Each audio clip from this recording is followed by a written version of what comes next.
करडईचे लागवड आणि उत्पादन। करडईचे वनस्पतीशास्त्र। करडईच्या झाडाचे मूळस्थान भूमध्य समुद्राच्या तटावरील प्रदेश व मध्य पूर्वेचा प्रदेश आहे। करडईचे झाड 0.4 किंवा 2.2 मीटर उंच वाढते। या झाडाची उंची, पेरणीची वेळ व झाडातील अंतर यावर अवलंबून असते। उशिरा पेरणी केल्यास आणि प्रति हेक्टरी झाडांची संख्या कमी असल्यास झाडांची उंची कमी राहते। या झाडावर अनेक फांद्या असतात। प्रत्येक फांदीवर टोकावर बियांचे बोंड असते। एका फुलाच्या गोंडात 20 ते 180 फुले असतात। फुले नळीसारखे असतात आणि सपाट तबकाला चिकटलेले असतात। या फुलांच्या मध्ये केस असतात। परिस्थिती अनुकूल असल्यास या प्रत्येक फुलापासून बी तयार होते। करडईच्या झाडावरील फांद्यांची संख्या, पेरणीची वेळ, प्रति हेक्टरी झाडांची संख्या, जमिनीतून पाण्याचा पुरवठा, फांदींच्या झाडावरील स्थान, पिकांचे व्यवस्थापन व परिस्थितीप्रमाणे एका बोंडात 20 ते 100 बिया असतात। या बिया सामान्यपणे 40% तेल, 15% प्रथिने असतात। उरलेल्या बिया तंतू व कार्बोदके असतात। बियावर पांढरी साल असते। ते बियांच्या शुष्क वजनाच्या 35 ते 38% असते। जातीनुसार करडईच्या फुलांचा रंग लाल, नारंगी, पिवळा किंवा पांढरा असतो। पिवळ्या फुलांचा रंग वाळल्यानंतर लाल होतो। बियावरील सालीचा रंग पांढरा किंवा मलईसारखा असतो। काही जातीच्या करडईच्या बियांची साल फिकट तपकिरी रंगाची असते। या सालीवर पट्टेही असतात। करडईचे बी सूर्यफुलाच्या लहान बियासारखे दिसते। कॅनडा व अमेरिकेत पाळीव पक्ष्याकरता उत्पादन केलेले बी पांढऱ्या रंगाचे असते, पण बियांच्या रंगाच्या प्रतीवर व पक्ष्याच्या पसंतीवर परिणाम होत नाही। करडईच्या व्यापारी जातीच्या पानावर व बोंडावर काटे असतात। फुलांच्या गोंडावर हे काटे उशिरा येतात। कमी काठीच्या जातीचे EC28 बहुधा फुलासाठी करतात। या जातीचे बी पांढरे असते। करडई व सूर्यफूल एकाच कुळातील तेलबिया आहेत। सूर्यफुलाच्या शाखीय वाढीचा काळ 70 ते 150 दिवस असतो, तर करडईचा 100 ते 200 दिवस असतो। दोन्ही झाडातील मुख्य फरक उत्पादनाचा व हवामानाच्या आवश्यकतेचा आहे। सूर्यफुलाच्या झाडावर एकच तबक असते, तर करडईच्या झाडावर 15, 14 ते 58 तबके असतात। फुल धरण्याची सुरुवात प्राथमिक बोंडात होते, त्यानंतर दुय्यम बोंडात आणि त्यानंतरच्या बोंडात होते। बोंडामध्ये प्रथम घेराजवळ फुले वाढतात, त्यानंतर मध्यभागापर्यंत वाढत जातात।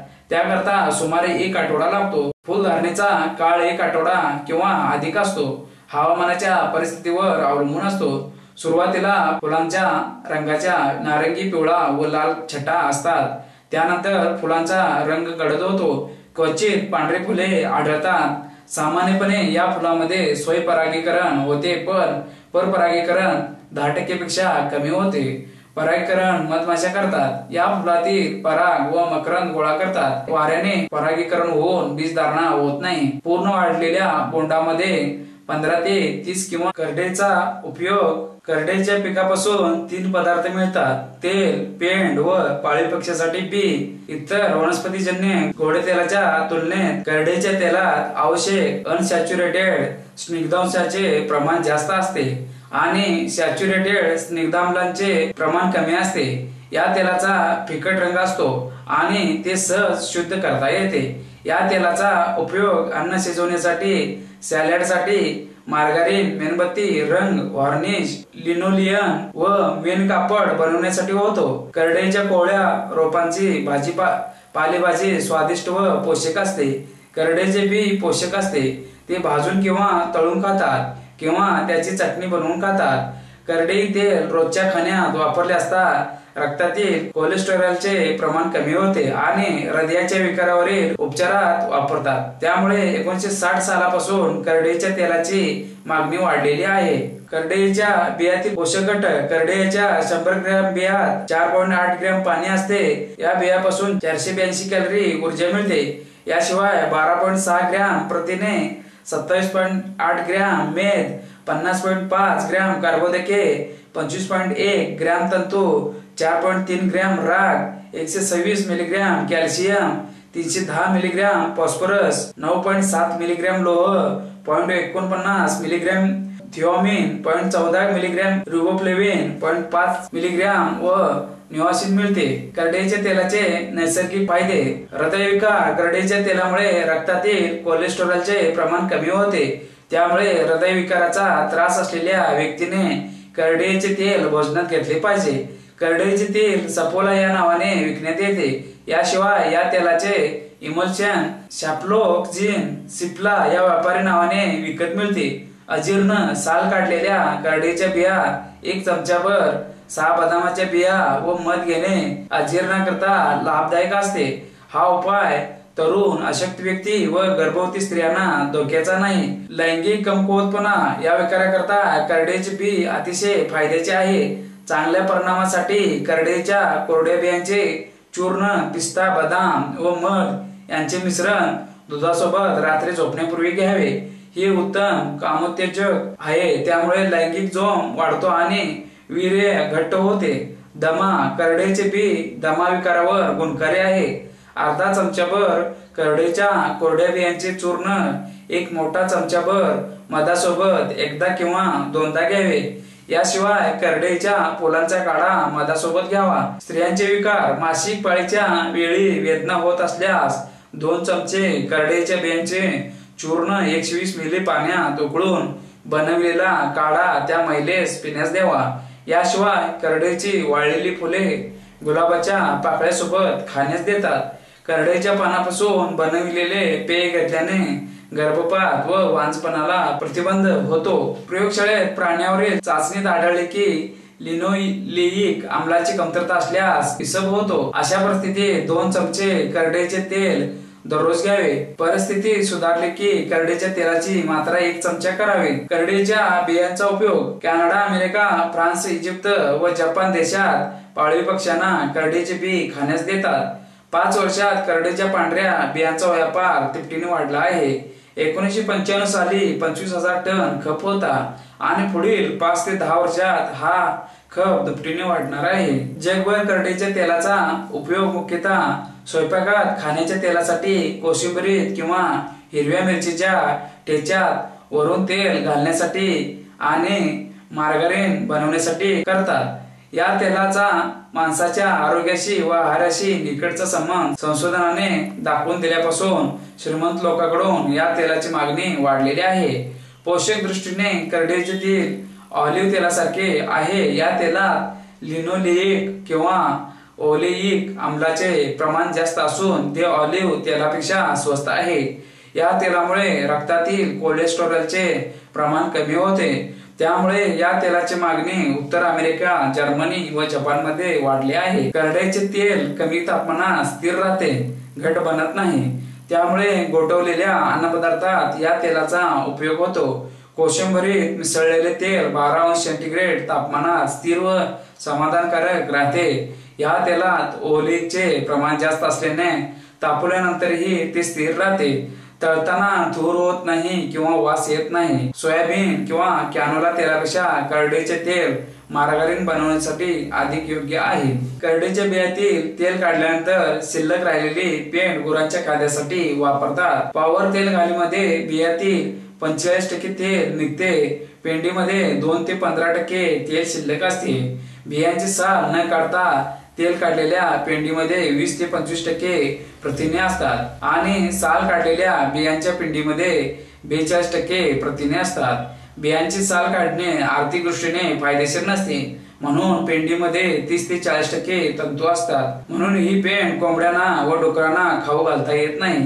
ही पेंड गुराकरता पाचक असली तरी तिची चव कडू असते, म्हणून माणसाने खाण्यास योग्य नसते. करडईच्या बियावरील सालीला व्यापारी महत्व नाही, त्यामुळे जाळण्यासाठी उपयोग होतो. त्यापासून गाळण्याचा कागद बनवतात. हलक्या सच्छिद्र विटा बनतात. इन्सुलेशन करता वापरतात. माती वेना शेतामध्ये वापरतात. पेरणीपूर्वी जमिनीत मिसळतात. नाजूक वस्तूच्या पॅकिंग करता वापरतात. ही साल सहज जळते आणि राख कमी पडते. करडईचे जागतिक उत्पादन व व्यापार. करडईच्या वार्षिक जागतिक उत्पादनाच्या सुमारे निम्मे उत्पादन भारतात होते, पण फार थोड्या करडईची परदेशी निर्यात होते. याचे कारण भारतात गोडे तेलाची टंचाई आहे. त्यामुळे करडईचे तेल भारतातच खपते.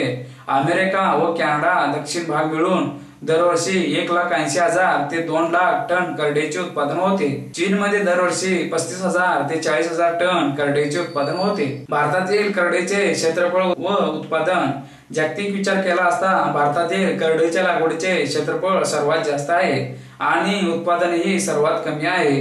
मात्र दर हेक्टरी उत्पादन फार कमी आहे. याचे कारण करडईचे कोरडवाहू पीक पावसाळा संपल्यावर घेतात. करडईची लागवड मुख्यतः महाराष्ट्र, कर्नाटक, आंध्र प्रदेशचा काही भाग, मध्य प्रदेश, ओरिसा, बिहार इत्यादी राज्यात होते. महाराष्ट्र व कर्नाटक ही करडईचे उत्पादन करणारी प्रमुख राज्ये आहेत. भारतातील करडईच्या लागवडीच्या एकूण क्षेत्रफळाच्या 72% क्षेत्र महाराष्ट्रात आहे. कर्नाटकात 23% आहे. भारतातील करडईच्या एकूण उत्पादनाच्या 63% उत्पादन महाराष्ट्रात आणि 35% उत्पादन कर्नाटकात होते. करडईच्या जुन्या जाती, करडईच्या ठेंगण्या जाती 45 सेंटीमीटर आणि उंच जाती 90 सेंटीमीटर पर्यंत वाढतात. पाने करवतीप्रमाणे दाते असलेली आणि वाटोळ्या पुष्पबंधातील किरण पुष्पके पिवळी किंवा नारंगी लाल रंगाचे असतात. सभोवतालच्या परिस्थितीवर आणि तबकावरील बियांच्या स्थानावर बियांचा आकार अवलंबून असतो. बियातील तेलाचे प्रमाण 28 ते 30% असते. N630, N728, N300, N7, NP30, NP18 व CT11 ही काही सुधारलेल्या जातींची नावे आहेत. करडईच्या विनाकाट्याच्या PS6 या संकरित वाणाचे विनाकाट्याचे JSI-7 या जातीपेक्षा 25% आणि काट्याचे A1 या जातीपेक्षा 100% अधिक उत्पादन दिले. PS6 या संकरित वाणाची शिफारस बागायत पिकासाठी केली आहे. किडी व रोगांना प्रतिकारक करडईच्या जाती. Director of oil seed research Hyderabad येथे JMU 6968 या करडईच्या जातीवर मावा किडीचा प्रादुर्भाव सर्वात कमी आढळला. त्या खालोखाल GMU 6993 जातीच्या पिकावर 25% आढळला. SSF 637, NH13, SSF 413-2, JSI 517, PBAS 119 ह्या जाती मावा किडीला सहनशील आढळल्या. मावा किडीच्या नियंत्रणासाठी कडुनिंबाच्या बियांचा 5% अर्क, कडुनिंबाच्या बियाची भुकटी 3% आणि निंबोळीची पेंड 5% परिणामकारक आढळते. हवामान व जमीन. हवामान करडईच्या झाडाच्या खोल वाढणाऱ्या सोटमुळामुळे आणि कोरड्या प्रदेशात वाढणाऱ्या काटेरी गुणधर्मामुळे हे झाड आवर्षण व उष्णता सहन करू शकते. करडईच्या पिकाच्या वाढीसाठी बरेच पाणी लागते. तथापि शेतात पावसाचे पाणी काही तास साचलेले राहिले तरी या पिकाला सहन होत नाही. विशेषतः गरम हवामानात जमिनीत उद्भवणाऱ्या बुरशी रोगामुळे आणि मुळ्यांना हवा न मिळाल्यामुळे झाडे लवकर मरतात. म्हणून उष्ण कटिबंधातील दमट हवामानात आणि सखल जमिनीत करडईची लागवड होऊ शकत नाही. करडईची विस्तृत क्षेत्रात लागवड अमेरिका व रशियात 30 ते 45 अंश उत्तर अक्षांशामध्ये होते आणि ऑस्ट्रेलियात 15 ते 35 दक्षिण अंशामध्ये होते. जमिनीतून होणाऱ्या करडईच्या रोपाला थंड हवामान लागते म्हणजे मुळ्या चांगल्या वाढतात. रोपांच्या पानाच्या गुच्छाची वाढ होण्यास दैनंदिन तापमान 15 ते 20 अंश सेंटीग्रेड लागते. त्यापेक्षा खोडाच्या वाढीसाठी जास्त तापमान 20 ते 30 अंश सेंटीग्रेड लागते. तापमान 2 अंश सेंटीग्रेड पेक्षा कमी असल्यास करडईचे बी उगवत नाही. तापमान 5 अंश सेंटीग्रेड असल्यास बी उगवण्यास 16 दिवस लागतात आणि तापमान 16 अंश सेंटीग्रेड असल्यास बी उगवण्यास 4 दिवस लागतात. करडईचे रोप गोठणाऱ्या थंडीचा प्रतिकार करते, पण झाडाच्या नंतरच्या अवस्थेत तापमान 2 अंश सेंटीग्रेड असल्यास झाड मरते. करडईचे पीक दिवसाच्या लांबीला संवेदनशील आहे, पण त्याचा परिणाम ओळखणे अवघड असते. शरद ऋतूत करडईची पेरणी केल्यास पिकाची पूर्ण वाढ होण्यास 200 ते 230 दिवस लागतात आणि वसंत ऋतूत पेरणी केल्यास पिकाची पूर्ण वाढ होण्यास 120 ते 160 दिवस लागतात. समशीतोष्ण कटिबंधात जेथे गहू व बार्ली पिके चांगली वाढतात तेथे करडईचे पीक ही चांगली वाढते. हंगामाच्या सुरुवातीला थंड हवामान व लहान दिवस असल्यास करडईच्या पिकाची वाढ हळू होते. इतर पिकापेक्षा रोपावस्थेत करडईचे पीक थंडी सहन करू शकते. तथापि हे पीक फुलावर असताना कडक थंडी पडल्यास करडईचे उत्पादन व प्रत कमी होते. करडईचे पीक लांब दिवसात वाढणारे आहे. दिवसाचा प्रकाश 14 तास लागतो. या पिकाला सावली व तण सहन होत नाही. तणांच्या सावलीत या पिकाची चांगली वाढ होत नाही। करडईचे पीक कोरडवाहू किंवा बागायती घेता येते। धानाच्या पिकानंतर जेथे भूगर्भातील पाण्याची पातळी वर असते त्या शेतात करडईचे कोरडवाहू पीक घेता येते। भारतात करडईचे पीक रब्बी हंगामात घेतात। करडईची पेरणी ऑक्टोबर किंवा नोव्हेंबर महिन्यात करतात आणि काढणी मार्च किंवा एप्रिल महिन्यात करतात। बहुतेक विभागात कोरडवाहू पीक घेतात, पण काही विभागात बागायती पीक घेतात तेव्हा पिकाच्या पाळ्या कमी द्याव्या लागतात। या पिकाच्या सर्व अवस्थेत जास्त पाऊस किंवा दमटपणा असल्यास बुरशी रोगामुळे पिकाचे नुकसान होते। दीर्घकाळ पाऊस पडल्यास किंवा पाण्याचा निचरा नीट न झाल्याने पिकात अल्पकाळ जरी पाणी साचलेले राहिल्यास करडईचे उत्पादन बरेच कमी होते। जमीन करडईचे पीक आवर्षणाला प्रतिकार असले तरी लागवडीसाठी पाणी साठवून ठेवणारी खोल काळी जमीन किंवा गाळाची पोयटा जमीन योग्य असते। हे पीक जमिनीतील क्षार सहन करते, पण उदासीन जमीन योग्य असते। पाणी धरून ठेवण्याची क्षमता असलेल्या भारी चिकन जमिनीत तसेच उत्तम निचऱ्याच्या खोल बाजूच्या जमिनीत किंवा चिकन पोयटा जमिनीत समाधानकारक वाढते। या पिकाला पेरणीपासून फुलधारणेपर्यंत पाणी लागते, त्यामुळे बागायती पीकही घेतात। सिंचनाकरता 3 ते 3.5 एकर फूट पाणी लागते। कोरडवाहू पिकासाठी 25 एकर इंच पाणी लागते। करडईच्या कोरडवाहू पिकासाठी सुपीक, मध्यम खोल व उत्तम निचऱ्याची जमीन योग्य असते।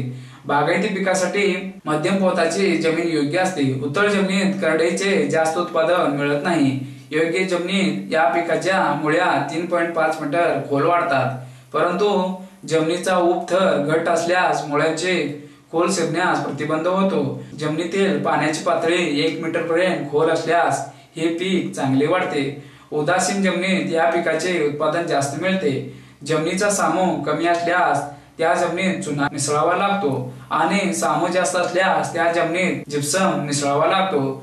करडईचे बागायती पिकाला प्रति हेक्टरी 60 ते 110 किलोग्राम नत्र, 15 ते 30 ग्रॅम स्फुरद, 25 ते 40 किलोग्राम पालाश ही खते द्यावी लागतात। कापसाप्रमाणे करडईचे पीक जमिनीतील क्षार सहन करते। जमिनीची क्षारता ECE 5.3 असल्यास करडईचे उत्पादन कमी होत नाही, पण 6.2 असल्यास 10%, 7.6 असल्यास 25%, 9.9 असल्यास 50% आणि ECE 14.5 मोस प्रति सेंटीमीटर असल्यास 100% कमी होते। बी उगवल्यानंतर करडईचे रोपे जमिनीचे सुमारे निम्मी क्षारता सहन करू शकतात। उत्तम निचऱ्याचे खोल सुपीक वाळू पोयटा जमिनीत करडईचे कमाल उत्पादन मिळते। भारी चिकन जमिनीच्या पृष्ठभागावर पापुत्रा धरल्यास जमिनीत पेरलेल्या बियांचे अंकुर पृष्ठभागावर येण्यास अडथळा होतो, म्हणून प्रति हेक्टरी बी पेरण्याचे प्रमाण वाढवावे लागते। जमिनीतील ओलावा मर्यादित असल्यास फलधारणेपूर्वी पाण्याची एक पातळी दिल्यास करडईचे उत्पादन बरेच वाढते। पिकाला संरक्षक पाणी देण्याची पद्धत भारतात रूढ आहे। फुलधारणेच्या सुरुवातीला जास्त पाऊस पडल्यास पानावरील व बोंडावरील रोगांचा प्रादुर्भाव वाढतो आणि करडईचे उत्पादन बरेच कमी होते। फुलधारणेच्या काळात दीर्घकाळ पाऊस पडल्यास परागीकरण व बी धरण्यास अडथळा होतो। त्यावेळी तापमान 32 अंश सेंटीग्रेड पेक्षा जास्त असल्यास सकाळी पराग गळून पडतात। कॅलिफोर्नियातील साक्रामेंटो खोऱ्या जमिनीच्या पृष्ठभागाखालून सिंचन केल्याने करडईच्या पिकावर रोगाचा प्रादुर्भाव कमी होतो आणि करडईचे उत्पादन सर्वात जास्त होते। करडईचे दीर्घ हंगामात वाढणारे खोल सोटमुळाचे पीक असल्याने जमिनीच्या खोल उपथरातून पाणी शोषून घेते आणि तृणधान्य पिकाच्या मुळ्यांच्या खालच्या थरातून अन्नद्रव्ये घेते आणि तथापि सिंचनामुळे किंवा जास्त पावसाच्या प्रदेशात या पिकाला खते दिल्याने पिकाचे उत्पादन वाढते, तेलाचे प्रमाण वाढते। क्षार जमिनीत वाढणारे करडईचे कोरडवाहू पीक क्षार विरघळलेले पाणी शोषून घेते, त्यामुळे क्षारपड जमिनीचे क्षेत्र वाढण्यास प्रतिबंध होतो। जमिनीची पूर्व मशागत खरीप पिकाची काढणी केल्यानंतर रब्बी हंगामात करडईचे पीक सलग घेतात आणि आंतरपीक गहू, बार्ली, हरभरा किंवा रब्बी ज्वारी सोबत येतात। तेव्हा मुख्य पिकाच्या 9-12 किंवा जास्त ओळी पेरतात आणि करडईच्या 3 ओळी पेरतात। कधी कधी गहू, रब्बी ज्वारी व इतर रब्बी पिकांचे मोकाट जनावरांपासून संरक्षण करण्यासाठी या पिकाभोवती काटेरी करडईच्या 3 ओळी पेरतात। खरीप पिकानंतर जमिनीत साठवलेल्या पाण्यावर करडईचे कोरडवाहू पीक वाढते, त्यामुळे या पाण्याचे कमीत कमी बाष्पीभवन व्हावे म्हणून कमीत कमी जमिनीची पूर्व मशागत करावी लागते। ही पूर्व मशागत करण्याचा मुख्य उद्देश तणांचे नियंत्रण करण्याचा आणि जलसंधारणाचा असतो। त्याकरता 1 किंवा 2 दिवशी नांगराच्या किंवा पळवाच्या पाळ्या द्याव्यात। पिकांचे अवशेष व तणांचे अवशेष वेचून खताच्या खड्ड्यात टाकावे। प्रति हेक्टरी 5 टन शेणखत किंवा कंपोस्ट खत जमिनीवर समान पसरून शेवटच्या पळवाच्या पाळीने जमिनीत मिसळावे। या सेंद्रिय खतामुळे जमिनीची जलधारण क्षमता वाढते। अखेरीस जमिनीवर फळी फिरवून जमीन घट्ट करावी। महाराष्ट्रात काही जमिनी क्षारयुक्त आहेत। अशा जमिनीत प्रति हेक्टरी 5 टन जिप्सम मिसळल्यास सोडियम क्षाराचे प्रमाण कमी होते। गहू, हरभरा व करडई याचे उत्पादन सरासरी 60% वाढते। पेरणीची योग्य वेळ। पेरणी लवकर केल्याने मावा किडीचा प्रादुर्भाव पिकावर कमी राहतो आणि करडईचे उत्पादन अधिक मिळते। करडईचे बागायती पिकाची पेरणी ऑक्टोबर महिन्याच्या अखेरीस करावी किंवा इतर पिकात आंतरपिकाची पेरणी नोव्हेंबर महिन्यात करावी लागते। प्रति हेक्टरी बियाणे भारी जमिनीसाठी प्रति हेक्टरी 100 किलोग्रॅम, मध्यम जमिनीसाठी प्रति हेक्टरी 12 किलोग्रॅम आणि दुबार पिकासाठी प्रति हेक्टरी 12 ते 15 किलोग्रॅम बी वापरावे। संकरित बियाणे बी प्रति हेक्टरी 7.5 किलोग्रॅम वापरावे। आंतरपिकासाठी प्रति हेक्टरी 5 किलोग्रॅम बी वापरावे। करडईचे 2 ओळीत 45 सेंटीमीटर अंतर ठेवावे। 2 झाडातील अंतर 20 सेंटीमीटर ठेवावे। करडईच्या झाडांची प्रति हेक्टरी संख्या सुमारे 1 लाख ठेवावी। झाडातील अंतर कमी ठेवल्यास खोडाची वाढ बारीक होते।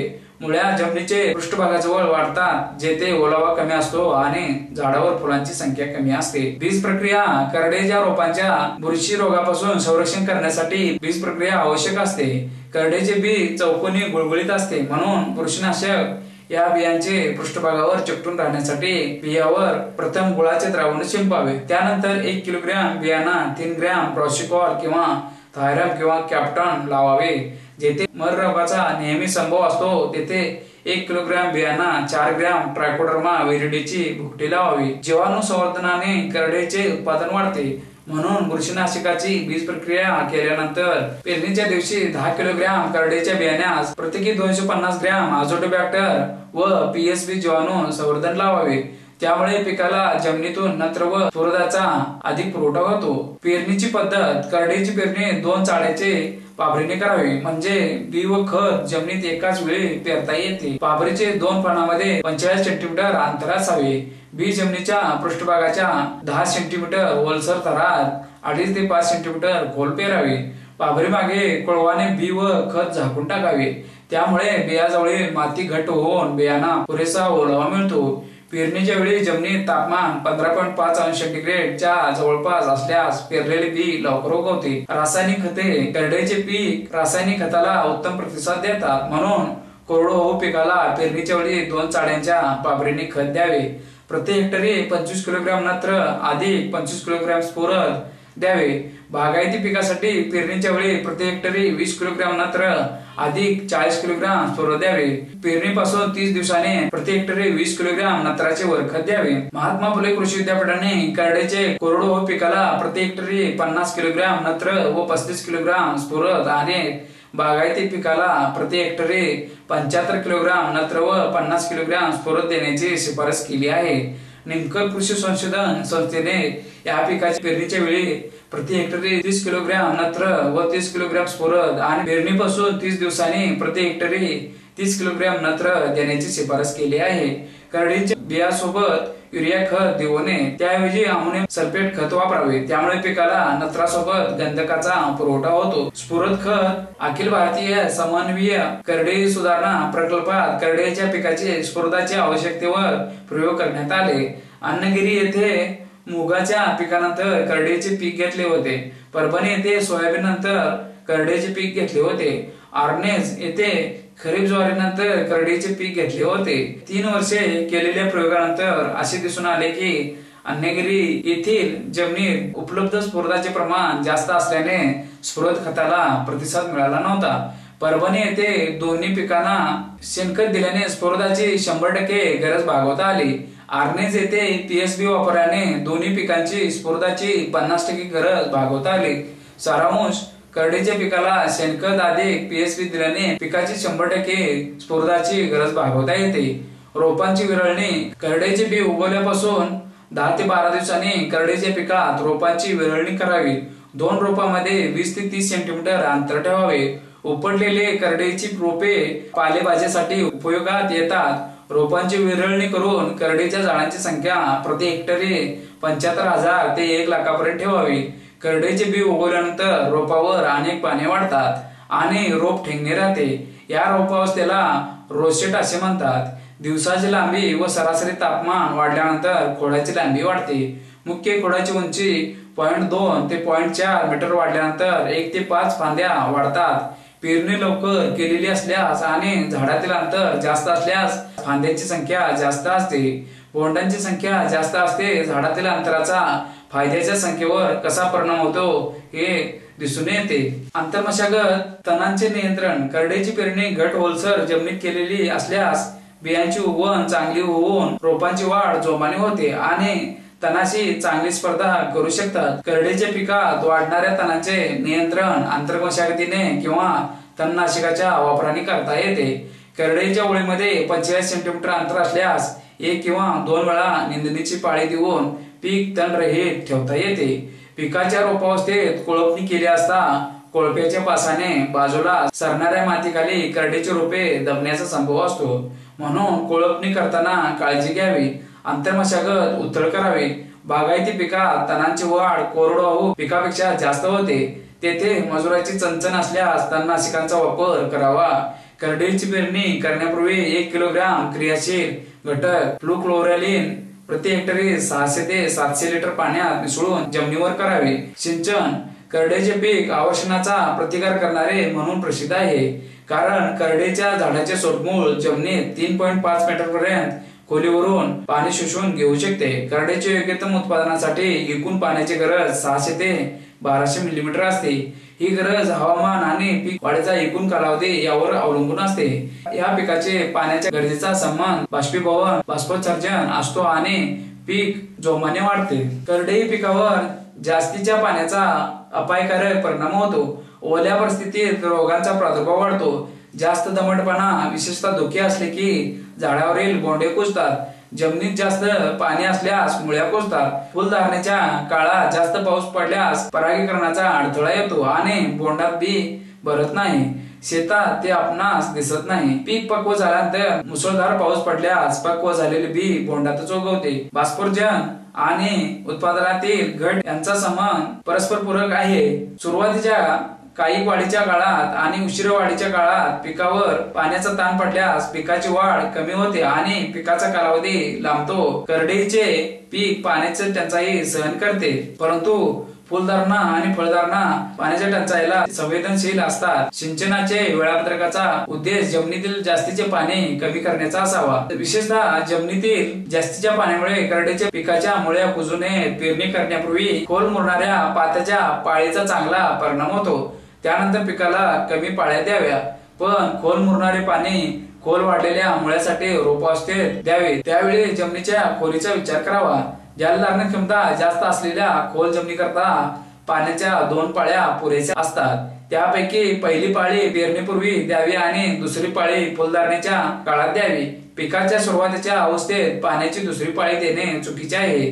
जेव्हा बाष्पीभवन बाष्पोत्सर्जन जास्त असते तेव्हा हलक्या जमिनीत 3 किंवा त्यापेक्षा जास्त पाण्याच्या पाळ्या द्याव्या लागतात. ओलिताची पद्धत. सामान्यपणे करडईच्या पिकाला जमिनीच्या पृष्ठभागावरून बॉर्डर पद्धतीने पाणी देतात. भारी पाण्याची पाळी देतात. जमिनीच्या पृष्ठभागाखालून पाणी ठिबक सिंचन पद्धतीने पाणी दिल्याने अधिक उत्पादन मिळते. उत्पादन. करडईच्या कोरडवाहू पिकाचे उत्पादन सुरुवातीच्या जमिनीतील पाण्याच्या साठ्यावर आणि पीक वाढीच्या हंगामातील पावसावर अवलंबून असते. परिस्थिती अनुकूल असल्यास कोरडवाहू पिकापासून प्रति हेक्टरी 1 ते 2.5 टन करडईचे उत्पादन मिळते. बागायती पिकापासून प्रति हेक्टरी 2 ते 4 टन उत्पादन मिळते. परागीकरण. करडईच्या एका झाडावर 15 ते 150 फुलांचे गोंडे असतात आणि ते काटेरी निमपत्रात असतात. फुलधारणेचा काळ 10 ते 40 दिवस असतो. प्रथम मुख्य खोडाच्या शेंड्यावर फुले लागतात. त्यानंतर त्या खालच्या फांद्यांना फुले लागतात. सर्वात खालच्या फांदीला अखेरीस फुले लागतात. एका बोंडात 20 ते 100 फुले असतात. प्रथम परिघावरील फुले उघडतात. त्यानंतर 3 ते 5 दिवसात मध्यम भागातील फुले उघडतात. सूर्य उगवताना फुले उघडतात. मधमाशांना या फुलांचे आकर्षण असते.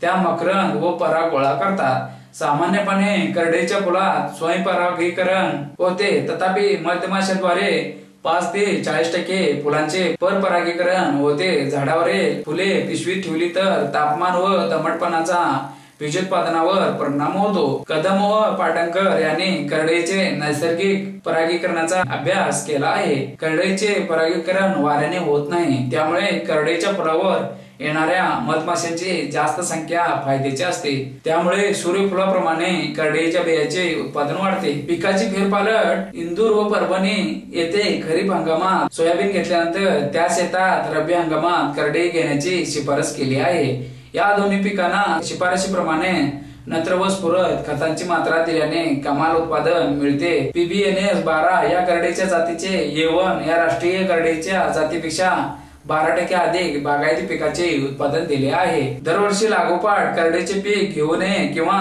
रुंद पाण्याच्या पिकानंतर करडईचे पीक घेऊ नये.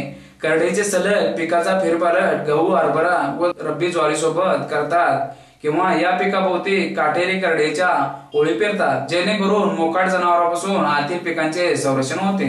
आंतरपिके गहू, बार्ली, हरभरा व रब्बी ज्वारी या पिकात करडईचे आंतरपीक घेतात. मुख्य पिकाच्या 9-12 किंवा अधिक ओळीनंतर करडईच्या 3 ओळी पेरतात.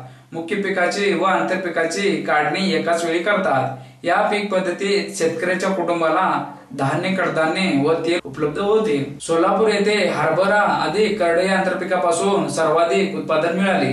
हरभरा पिकाला शिफारशीप्रमाणे 100% नत्र, 50% स्फुरद PSB द्यावे आणि करडईच्या पिकाला शिफारशीप्रमाणे 100% नत्र व स्फुरद द्यावे. अन्नीगिरी येथे करडईच्या बियावर आझोटबॅक्टर जीवाणू संवर्धनाचा उपचार केल्याने कोरडवाहू पिकाची नत्र खताची गरज 50% कमी झाली. पलटण येथे करडईच्या पिकाला प्रति हेक्टरी 15 किलोग्राम गंधक आणि सोलापूर येथे प्रति हेक्टरी 45 किलोग्राम गंधक सिंगल सुपर फॉस्फेट मधून दिल्याने करडईच्या उत्पादनात लक्षणीय वाढ झाली. सोलापूर येथे आझोटोबॅक्टर किंवा आझोस्पिरिलियमची बीज प्रक्रिया केल्याने कोरडवाहू करडईच्या पिकाची नत्राची गरज 50% कमी झाली. करडई सोबत हरभरा व जवस आंतरपिकाचा प्रयोग करण्यात आला, तेव्हा हरभऱ्याचे सलग पीक घेतल्याने सर्वाधिक आर्थिक फायदा झाला.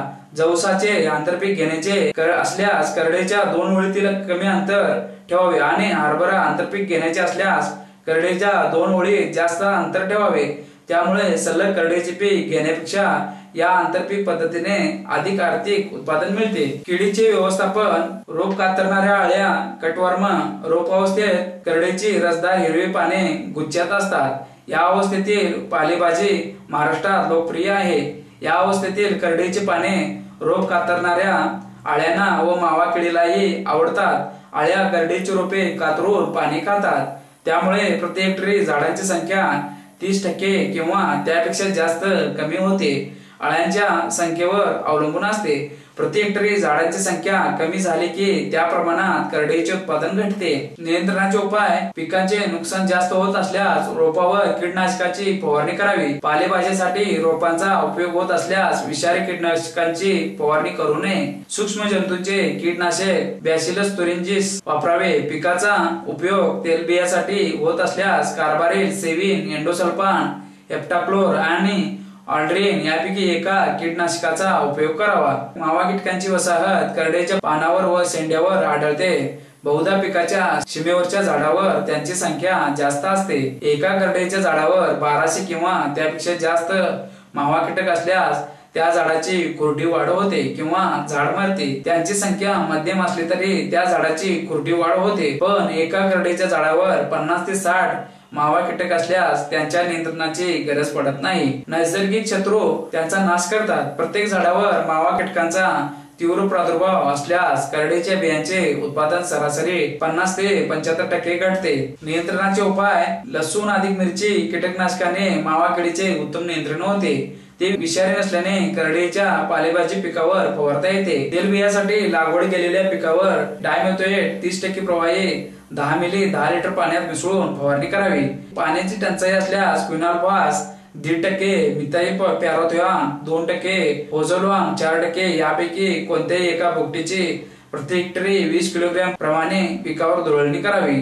कीटकनाशकासोबत सीमेवरील झाडावर वापरावे। प्रति हेक्टरी 10 किलोग्रॅम कार्बोफ्युरॉन जमिनीत मिसळावे। फुलकिडे, थ्रिप्स, करडईच्या पिकाशेजारी कांद्याचे पीक असल्यास त्या पिकावरील फुलकिडे कांद्याचे पीक काढल्यानंतर करडईच्या रोपावर येतात आणि करडईच्या पानातील रस शोषतात। त्यांचा करडईच्या पिकावरील प्रादुर्भाव अल्पकाळ असतो, त्यामुळे पिकांचे फारसे नुकसान होत नाही, म्हणून पिकावर कीटकनाशकांची फवारणी करण्याची गरज नसते। दुसऱ्या प्रकारचे फुलकिडे कापूस व मिरची पिकावरून करडईच्या पिकावर येतात। हे फुलकिडे 1 ते 1.5 मिलीमीटर लांब व वाळलेल्या काळाच्या रंगाचे असतात। ते पानातील व फुलांच्या कळ्यातील रस शोषतात, त्यामुळे कळ्या तपकिरी रंगाच्या व विकृत आकाराच्या होतात। एका कळीवर 20 ते 25 फुलकिडे असल्यास त्या कळीचे नुकसान होते। प्रत्येक कळीवर 150 किंवा त्यापेक्षा अधिक पिले असल्यास झाडावरील सर्व कळ्यांचा नाश होतो। झाडावरील सुमारे 4% कळ्यांचा नाश झाल्यास करडईचे उत्पादन लक्षणीय घटते। करडईच्या झाडावरील 25 ते 30% कळ्या सुरुवातीला तपकिरी व विकृत झालेल्या दिसल्या तरच पिकावर कीटकनाशकाची फवारणी करावी। रोगांचे व्यवस्थापन, मूळकूच, रूट रॉट, जमिनीत पायथियम या बुरशीमुळे या रोगाची बाधा करडईच्या मुळ्यांना होते। जमिनीतील जास्त ओलावा, मध्यम ते जास्त तापमान, जास्त सेंद्रिय पदार्थ आणि पाण्याचा वाईट निचरा या रोगाच्या प्रसाराला अनुकूल असतात। मुळ्यांना मशागतीमुळे इजा झालेली असल्यास या रोगाची लवकर बाधा होते। सिंचनाच्या पाण्यातून या बुरशीचा प्रसार होतो। अयोग्य पिकाचे फेरपालटीमुळे आणि तणामुळे ही बुरशी जमिनीत जिवंत राहते। या बुरशीची बाधा जमिनीत उगवण्यापूर्वी बियाणा उगवलेल्या रोपांना, तरुण झाडांना किंवा वयस्क झाडांना फुलधारणेच्या व फळधारणेच्या काळात होते। त्यामुळे जमिनीत पेरलेली बी कुजते आणि रोपे मरतात।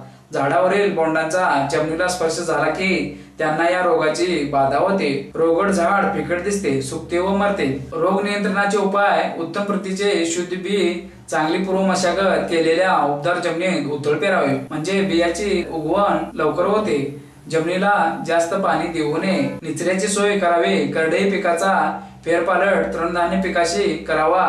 करडईच्या जिरायत पिकात या रोगाची समस्या नसते, पण मुसळधार पावसानंतर या रोगाची बाधा होण्याची शक्यता असते। पेरणीपूर्वी बीज प्रक्रिया करावी। कॅप्टनचे पाण्यात मिसळणारी भुकटी 1 ते 1.5 ग्रॅम 1 लिटर पाण्यात मिसळून त्या द्रावणात करडईचे बी बुडवून काढावे किंवा विटावॅक्स 34 किंवा विटावॅक्स 200 ची बीज प्रक्रिया करावी। मर रोग, फ्युजेरियम विल्ट या रोगाचे कारण फ्युजेरियम अँजिओस्पर्म ही बुरशी आहे। ही बुरशी करडईच्या जमिनीतील मुळ्यावर हल्ला करते आणि तिचा विस्तार खोड, फांद्या व पानावर होतो। ही बुरशी जमिनीत पिकाचे अवशेषात बियात असते। या रोगाची बाधा झालेल्या झाडांची एक बाजू पिवळी झालेली असते। रोगाची सुरुवात खालच्या पानावर होते। वयस्क झाड मरते किंवा झाडाच्या एका बाजूच्या फांद्या मरतात। तरुण झाडे मरतात। रोग नियंत्रणाचे उपाय: रोगट पिकाचे बी पेरणीसाठी वापरू नये। ज्या शेतात करडईच्या पिकाला मर रोग होण्याची शक्यता असते तेथे पेरणी लवकर व थंड हवामानात करावी। उबदार व ओल्या जमिनीत पेरणी करू नये। रोगप्रतिकारक जातीचे बी पेरणीसाठी वापरावे। पिकांचा फेरपालट करावा। पेरणीपूर्वी बीज प्रक्रिया करावी। 1 किलोग्रॅम बियाणा थायरम 2 ते 3 ग्राम लावावे। तांबेरा रस्ट या रोगाचे कारण फिक्सिनिया कार्थामी ही बुरशी आहे। ही बुरशी जगभर आढळते। अनुकूल परिस्थितीत या बुरशीचा प्रसार पेयातून व हवेतून होतो। रोगट बियांची उगवण चांगली होत नाही। रोगाची लक्षणे: रोगट बी जमिनीत पेरल्यानंतर या बुरशीचा प्रसार रोपांची दलपत्रे, पाने व खोडावर होतो, त्यामुळे रोपे पिवळी झालेली दिसतात आणि दलपत्रे खाली वाकलेली असतात। तथापि या रोगाची लक्षणे करडईच्या झाडावर फुलधारणेपासून बियांची वाढ होण्याच्या अवस्थेत दिसतात। प्रथम पानावर व फुलांचे निपत्रावर नारंगी तपकिरी रंगाचे पुरळ दिसतात। त्यानंतरच्या हंगामात हे पुरळ काळे पडतात। त्यांचा आकार वाढून चट्टे दिसतात। पानावर रोगाची तीव्रता वाढली की ती पाने अकाली गळतात। पीक वाढीच्या हंगामात तांबेरा रोगाचे पुरळ फुटून त्यातून लालसर तपकिरी रंगाचे बीजाणू बाहेर निघतात आणि हवेत उडून एका झाडापासून दुसऱ्या झाडाला रोगाची बाधा करतात। तांबेरा रोगामुळे रोपांचे जास्त नुकसान होते। काही रोपे मरतात, पण जी जिवंत राहतात त्यांच्यावर बीजधारणा होत नाही। रोग नियंत्रणाचे उपाय: शेत स्वच्छ राखावे, कारण पिकाचे रोगट अवशेषात काळी बुरशी राहते, म्हणून रोगट पिकाचे अवशेष गोळा करून जाळून टाकावे। पिकाची फेरपालट करणे महत्त्वाचे असते। एकाच शेतात करडईचे सतत पीक घेतल्याने पिकाचा फेरपालटीत समावेश करावा। तांबेरा रोगाला प्रतिकारक करडईच्या जातीची लागवड करावी। बीज प्रक्रिया केलेल्या बियांची पेरणी करावी।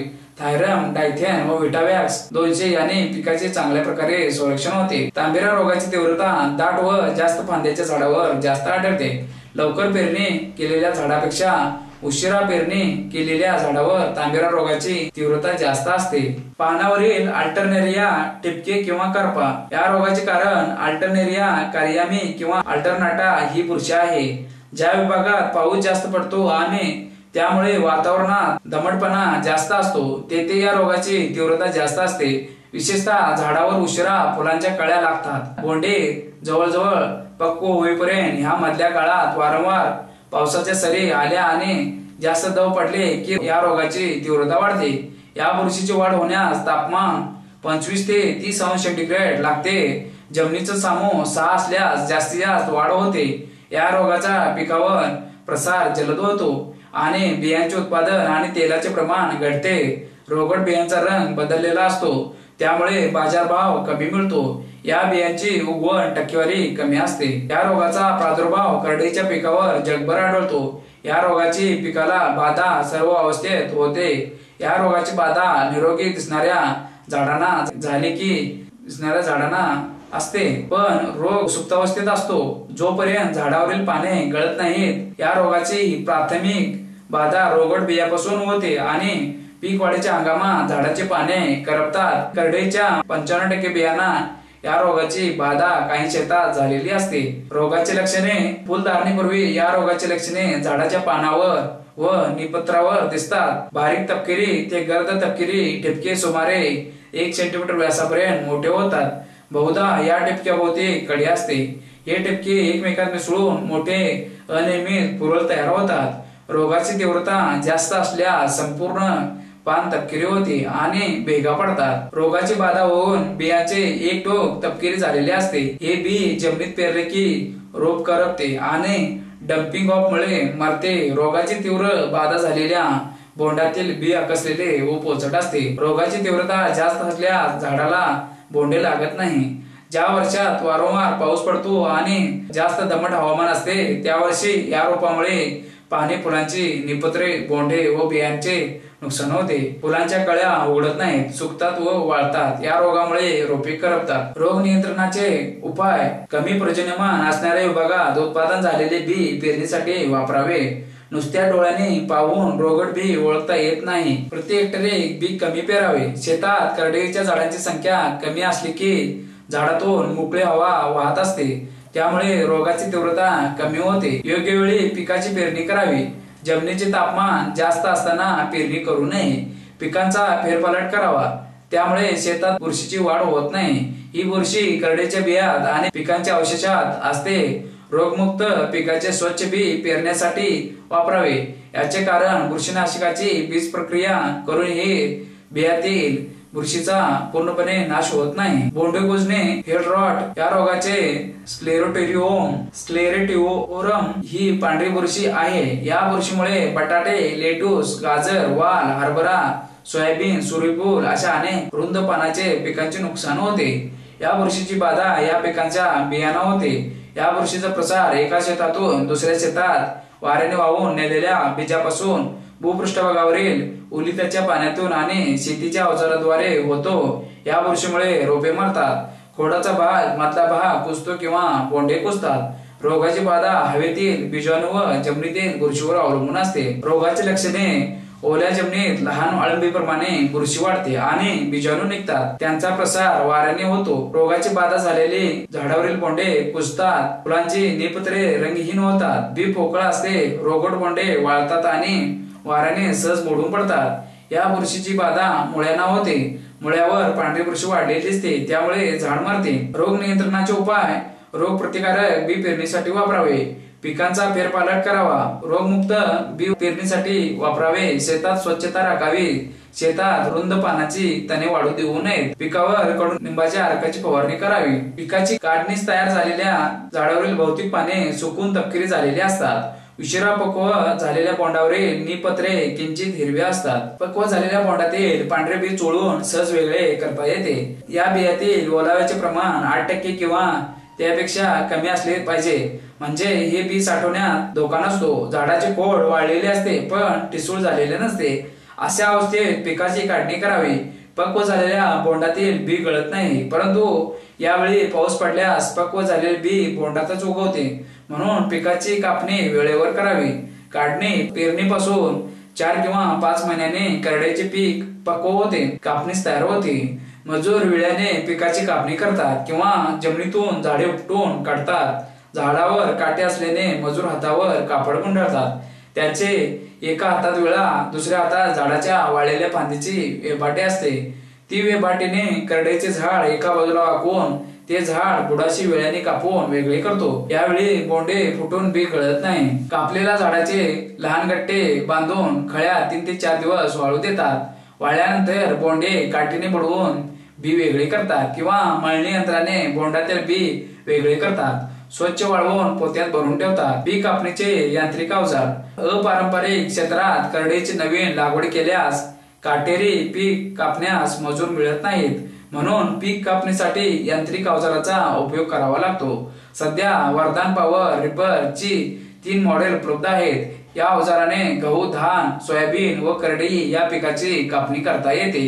हे अवजार स्वतःच्या शक्तीवर चालते. अवजाराची 2 चाके जमिनीवर फिरतात. या अवजाराच्या समोर रिपर असते. हे अवजार चालवणारा मजूर अवजारामागे पायी चालतो. त्याच्या दोन्ही हातात हँडल असते आणि तो अवजार मागे पुढे चालवण्याचे आणि पीक कापण्याचे नियंत्रण करतो. कापलेल्या पिकाची झाडे मोकळ्या ओळीत पडतात.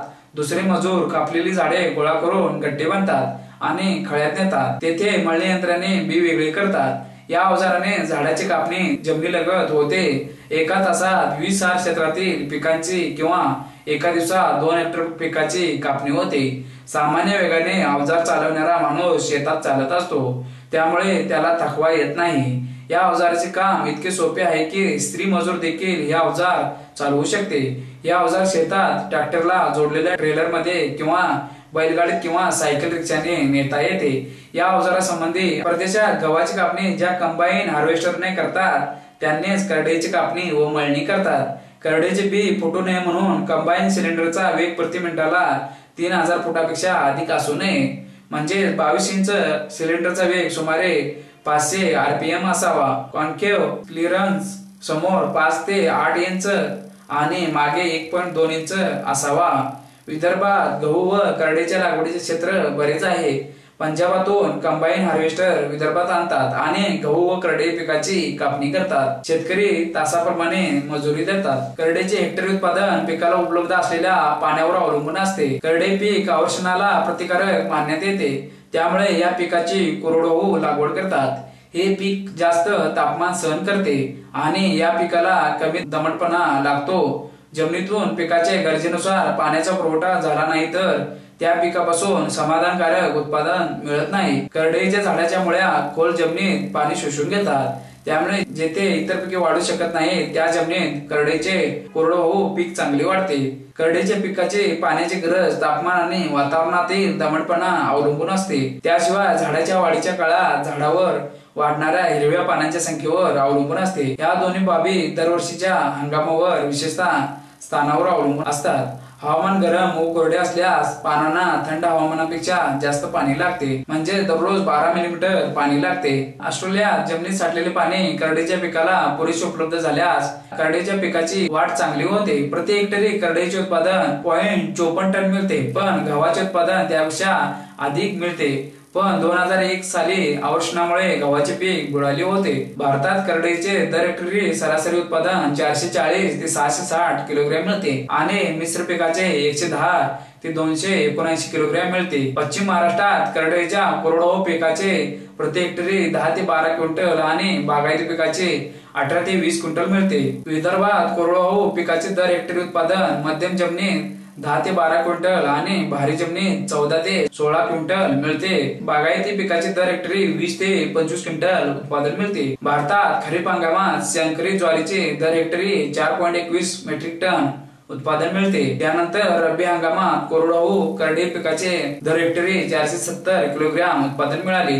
खरीप हंगामात जमीन मोकळी ठेवल्यानंतर रब्बी हंगामात करडईचे दर हेक्टरी 1220 किलोग्रॅम उत्पादन मिळाले। 1965 साली अमेरिकेत 12,400 हेक्टर जमिनीत करडईची लागवड केली होती। अमेरिकन शेतकरी कंपनीशी करार करून करडईची लागवड करतात। त्यांना सवलतीचे व्याज दराने कर्ज मिळते। कॅलिफोर्नियात करडईचे सरासरी उत्पादन प्रति हेक्टरी 1900 किलोग्रॅम मिळते, परंतु काही शेतकऱ्यांना प्रति हेक्टरी 4500 किलोग्रॅम पेक्षा अधिक उत्पादन मिळते। मैदानी प्रदेशात प्रति हेक्टरी 850 किलोग्रॅम उत्पादन मिळते। अरिझोना राज्यात डार्ट जातीचे प्रति हेक्टरी 4004 किलोग्रॅम बियाणे किंवा 1622 किलोग्रॅम करडईच्या तेलाचे उत्पादन मिळते। गिला जातीचे बोंडे उघडे असल्याने पक्ष्यांचा उपद्रव होतो। करडईच्या लागवडीचा दर हेक्टरी खर्च बार्लीपेक्षा थोडा जास्त येतो, पण करडईचा बाजारभाव बार्लीच्या दुप्पट आहे। ऑस्ट्रेलियात 1971 साली करडईचे उत्पादन 8000 मेट्रिक टन झाले होते। जागतिक पातळीवर करडईचे हेक्टरी उत्पादन 789 किलोग्रॅम आहे। करडईचे सर्वात कमी उत्पादन इस्रायलमध्ये होते। नीरा या काटेरी जातीचे कोरडवाहू पिकापासून प्रति हेक्टरी 10 ते 15 क्विंटल आणि बागायती पिकापासून प्रति हेक्टरी 15 ते 18 क्विंटल करडईचे उत्पादन मिळते। प्रचलित भीमा या जातीपासून सुमारे 17% अधिक उत्पादन मिळते। बिया 30 ते 33% तेल असते। प्रक्रिया तेल घाणीमध्ये तेल काढण्यासाठी करडईचे संपूर्ण बी टाकतात, त्यामुळे बियातील 30% तेल मिळते। साल काढलेल्या बियापासून 40% तेल मिळते। तेल घाणी किंवा लहान वॉर्म प्रेस मध्ये उष्णता वाढत नाही, थंड पद्धतीने तेल निघते। आधुनिक तेल गिरणीत तेल काढताना उष्णता वाढते। थंड पद्धतीने काढलेल्या करडईच्या तेलात इतर तेलापेक्षा लिनोलिक ऍसिडचे प्रमाण जास्त असते। लिनोलिक ऍसिड महत्वाचे अनसॅच्युरेटेड फॅटी ऍसिड असते। आपल्या शरीराला त्याची गरज फार असते, परंतु आपल्या शरीरात ते तयार होत नाही, म्हणून आपल्या नैसर्गिक समतोल आहारात करडईच्या तेलाचे विशेष महत्व आहे। याचे कारण त्यातील लिनोलिक ऍसिडचे जास्त प्रमाण आहे। थंड प्रक्रियेने काढलेल्या करडईच्या तेलात भरपूर ई जीवनसत्व असते। 100 ग्रॅम तेलात 43.2 मिलीग्रॅम इत्यादी ई जीवनसत्व असते। 9.8% saturated fatty acid, 11.5% mono unsaturated fatty acid असतात। करडईच्या तेलात औषधी गुणधर्म असल्याने आणि माणसाचे आरोग्यासाठी हितवा असल्याने अलीकडे करडईच्या तेलाची मागणी खूप वाढलेली आहे। विशेषतः उत्तर अमेरिका, जर्मनी व जपान या देशात या तेलाला विशेष मागणी आहे। युरोपातील ऑलिव्ह तेलापासून करडईचे तेल स्वस्त आहे। मुख्यतः जपानमध्ये करडईच्या तेलाचे बियाचे सर्वाधिक आयात होते, त्यामुळे भारतातून जपानला करडई व तेलाची निर्यात करता येते। करडईची पेंड, करडईच्या बियातील तेल काढल्यानंतर शिल्लक राहिलेली पेंड पशूंच्या खाद्यात वापरता येते। या पेंडीमध्ये 2 ते 15% तेल शिल्लक असते आणि बियांची साल व काढलेल्या पेंडीमध्ये 20 ते 25% प्रथिने आणि बियांची साल काढलेल्या पेंडीमध्ये 42% पर्यंत प्रथिने असतात। या पेंडीमध्ये 30 ते 40% तंतू असतात, त्यामुळे ही पेंड कोंबडीच्या खाद्यात वापरता येत नाही। ही पेंड गुराकरता पाचक असते। या पेंडीचे कडू चवीमुळे माणसाच्या खाद्यात ही पेंड वापरता येत नाही। करडईच्या बियांची साठवण तेल काढण्यासाठी बियांची उगवण बियांची साल न काढताच करतात। यंत्राच्या साहाय्याने बियावरील साल तेल काढण्यापूर्वी काढता येते, त्यामुळे तेलाचे उत्पादन वाढते आणि पेंडीमध्ये तंतूचे प्रमाण कमी असते। करडईचे बी साठवण्याच्या गोदामात दमटपणा जास्त असल्याने बियात अफ्लाटॉक्सिन ही विषारी बुरशी वाढते आणि तेलाचे प्रमाण कमी होते। करडईच्या तेलात लिनोलिक ऍसिडचे प्रमाण जास्त असल्याने इतर खाद्यात तेलात करडईचे तेल मिसळून इतर तेलाचे पोषण मूल्य वाढवता येते। फुलांसाठी करडईची लागवड नैसर्गिक केशर अन्नपदार्थांना आकर्षक रंग देण्यासाठी वापरतात, परंतु नैसर्गिक केशर फार महाग असल्याने त्याऐवजी करडईच्या फुलाचा रंग वापरतात। कार्थामिन रंग केक, बिस्किट, लोणी, आईस्क्रीम, भात, सूप, श्वास, लोणची व पाव इत्यादी खाद्यपदार्थात वापरतात। त्यांना पिवळा ते तेजस्वी नारंगी रंग येतो। करडईच्या फुलात औषधी गुणधर्म आहेत, त्यामुळे चीनमध्ये केवळ फुलांसाठी करडईच्या पिकाची लागवड करतात। वाळलेल्या फुलांचा चहा पितात। हा चहा शक्तिवर्धक, उत्तेजक, उपशामक, पाचक असून स्त्रियांच्या मासिक पाळीच्या विकारावर गुणकारी आहे। हा चहा प्यायल्याने रक्तदाब, स्पॉन्डिलोसिस व श्वासांचे विकार बरे होतात। करडईच्या फुलांच्या वाळलेल्या पाकळ्या प्रति किलोग्रॅमला 400 रुपये भावाने विकण्यात येतात। भारत सरकारने पाम तेलाच्या मोठ्या प्रमाणात परदेशातून आयात केल्यामुळे हे तेल बाजारात इतर गोडे तेलापेक्षा स्वस्त मिळते, त्यामुळे करडई तेलाचा खप कमी झाला आहे। त्यामुळे शेतकऱ्यांना करडईची लागवड करणे परवडत नाही। त्यांनी फुलासाठी करडईची लागवड करावी, म्हणजे फुलांचे उत्पादन मिळाल्याने बियांचे उत्पादन दुय्यम होते। फुलासाठी करडईच्या जाती। फलटण येथील निमकर कृषी संशोधन संस्थेने करडईचे बी व फुले यांचे संशोधन केले आहे। नारी 6 ही जात, नारी NH1 हा संकरित वाण या दोन्ही झाडे बिनकाठीचे आहेत। त्यांची काढणी करण्यास मजूर सहज मिळतात। काटेरी झाडांच्या फुलांच्या पाकळ्या हाताने गोळा करणे त्रासदायक असते, म्हणून या संस्थेतील शास्त्रज्ञांनी बॅटरीवर चालणारे फुलांच्या पाकळ्या गोळा करण्याचे साधन तयार केले आहे। ही बॅटरी सोलर फोटोव्होल्टाईक मॉड्यूलने रिचार्ज करता येते। हाताने पाकळ्या गोळा करण्यापेक्षा या साधनात दुप्पट पाकळ्या गोळा करता येतात।